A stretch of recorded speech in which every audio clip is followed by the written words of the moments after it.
Bismillahirrahmanirrahim. Assalamualaikum warahmatullahi wabarakatuh. Alhamdulillahirabbil alamin, wassalatu wassalamu ala Rasulillah wa ala alihi wa sahbihi ajma'in. Amma ba'd. Pertama marilah kita senantiasa menjadikan puji syukur kehadirat Allah Subhanahu wa taala yang telah memberikan kita nikmat yang tiada henti-hentinya kepada kita semua, terutama nikmat iman dan nikmat Islam, sehingga kita senantiasa terus menerus meningkatkan kualitas dan kuantitas ibadah kita kepada Allah Subhanahu wa taala. Salawat serta salam kita aturkan kepada baginda Nabi Muhammad sallallahu alaihi wasallam, para sahabat, keluarga dan para pengikut beliau hingga akhir zaman. Baik, marilah kita membuka lanjutan pembacaan kitab Kifayatul Akhyar ini dengan sama-sama melafazkan Al-Basmalah. Bismillahirrahmanirrahim. Yang hari Selasa kemarin kita sudah membahas ghuslul wajhi, itu membasuh muka. Alhamdulillah sudah selesai. Sekarang kita lanjut dengan fardu wudu yang ketiga, yaitu kalau yang pertama niat, kemudian yang kedua yang wajib itu adalah ghuslul wajhi, membasuh muka. Yang ketiga yang fardul wudu itu ghuslul yadain ma'al mirfaqain, yaitu membasuh kedua tangan bersama dengan al-mirfaqain, yaitu dua siku.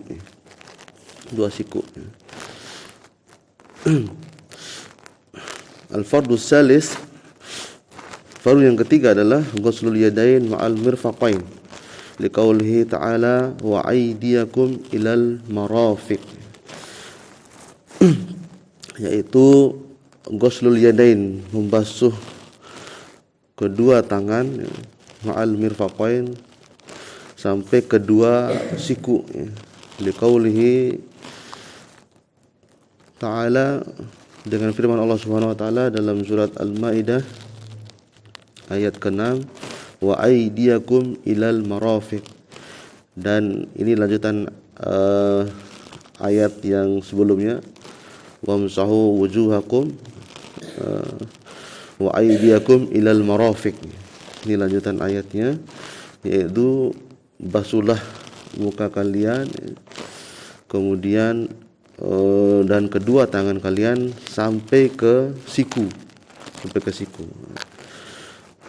Terjadi perbedaan pendapat terkait dengan pernyataan dalam ini ma'al mirfaqain, ya, itu ada kata ma'a, itu bersama, artinya kalau di ayat ini wa aydiyakum ilal marafiq. Ada dua pendapat. Wa lafzun illa, lafaz illa di sini taridu bimakna ma'a, itu maksudnya bermakna sama dengan ma'a itu. Kama fi qaulihi ta'ala man ansari ilallahi ayyi ma'allah, yaitu siapa yang menjadi penolong ilallah, kepada Allah, yaitu ila itu artinya di sini adalah ma'allah, kepada Allah Subhanahu wa taala. Tadullu lidzalika ma rawa Jabir radhiyallahu anhu qala, diriwayatkan juga dari Jabir radhiyallahu anhu, anna Nabi SAW qala ra'aitu, Jabir berkata, qala ra'aitu Rasulullah sallallahu alaihi wasallam yudirul ma'a 'alal marafiq. Jabir melihat Nabi SAW memutar-mutar air, yudirul ma'a 'alal marafiq. Ada dua, 'alal marafiq sama ilal marafiq. Jadi dua hadis, satu hadis ini dengan ayat tadi ada ilal marafiq, sama juga hadis ini alal marafiq. Jadi tidak ada perbedaan antara ilah sama alal marafiq. Rawahu Darul Qutni wal Baihaqi wa lam yudha'ifahu. Dan ini diriwayatkan oleh Imam Ad-Darul Qutni sama Imam Al-Baihaqi, dan mereka berdua wa lam yudha'ifahu, dan mereka berdua tidak mendhaifkannya, maksudnya sahih. Waruya, dan diriwayatkan juga annahu adaral ma'a alal mirfaqaihi, Ya. Jadi diriwayatkan juga bahwa Nabi SAW annahu adaral ma'a, memutar-mutar air alal mirfaqain, di sampai ke dua sikunya. Wa qala hadza wudu'u la yaqbalu Allahu as-salata illa bihi.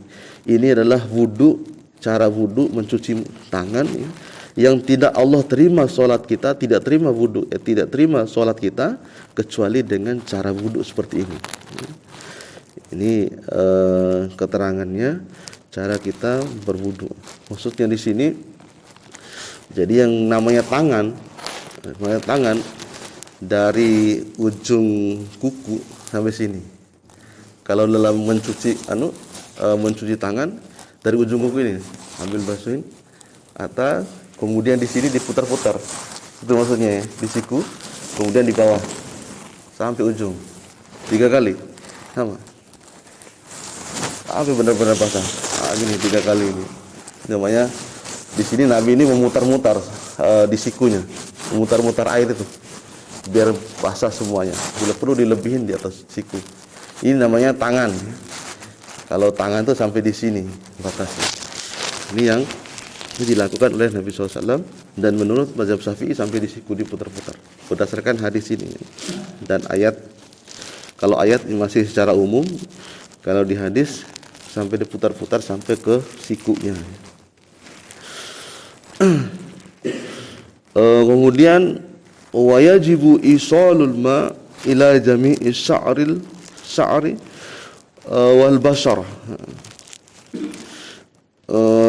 Dan wajib sampainya air itu kepada seluruh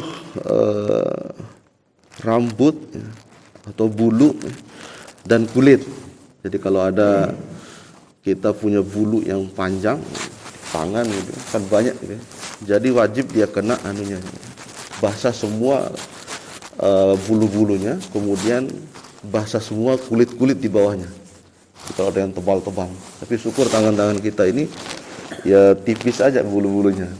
Ada juga yang tebal-tebal, itu harus dimasuk-masukin tangan itu. Jadi biar benar-benar bersih. Ini penekanan dalam hadisnya, tidak diterima sholat ini kalau seandainya tidak sampai di situ, cuci tangan kita, basuhan tangan kita itu sampai ke kulit-kulitnya. Kemudian hatta law kana tahta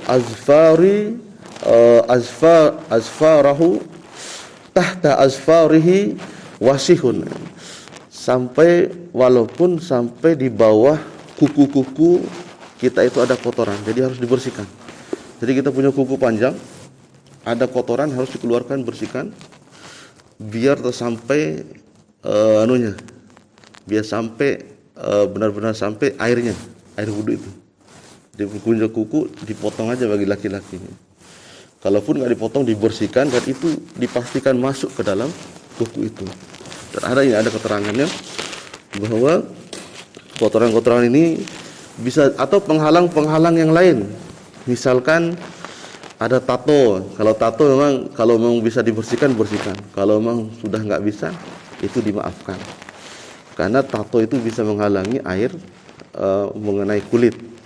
Tapi karena tatonya sudah tetap, ya nggak usah. Kalau tato tidak tetap, maka kita harus menghilangkan.